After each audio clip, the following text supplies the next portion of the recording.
So this moment went viral yesterday. Robert De Niro flipped out on Fox News while he was on CNN, and also flipped out at Trump here. This is a very rare interview with Robert De Niro, which is probably one of the main reasons why it's noteworthy. But also, here's what he said. This guy should not be president, period. And when you say that, folks on Fox come after you. I remember the Tonys when you got up there and cursed.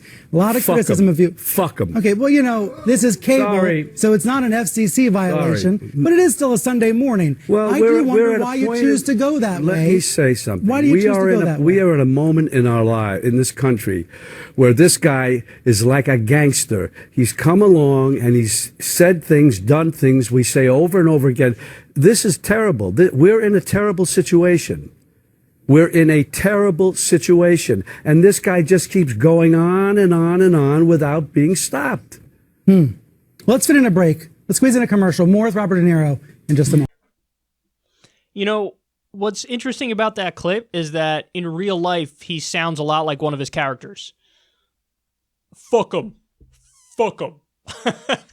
Like he sounds like he's playing a gangster character there.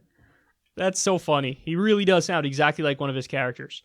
Also, Brian Stelter is like the least talented person to ever be on TV.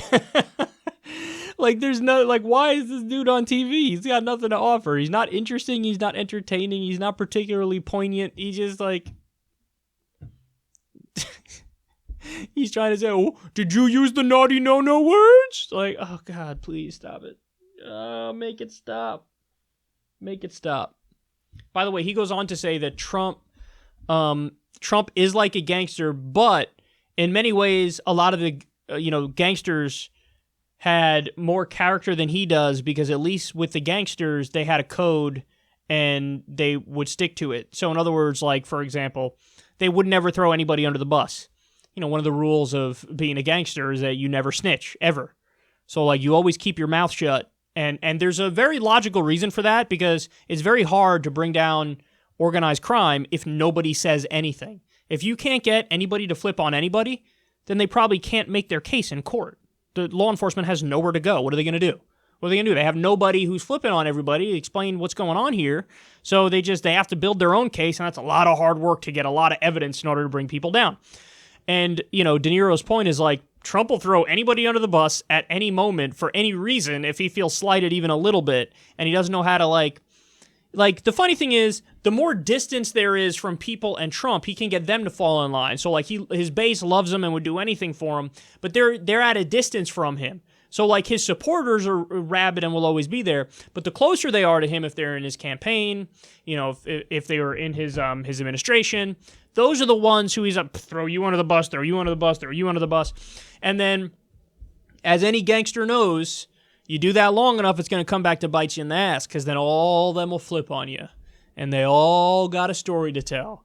And they all know where the bodies are buried. So that was an interesting point that he made there.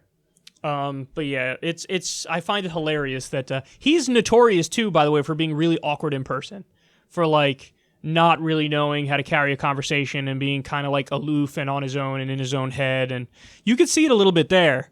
Like at the end of the clip, he's like looking around like, how do I get out of here type stuff. But yeah, it's hilarious that he sounds exactly like one of his characters.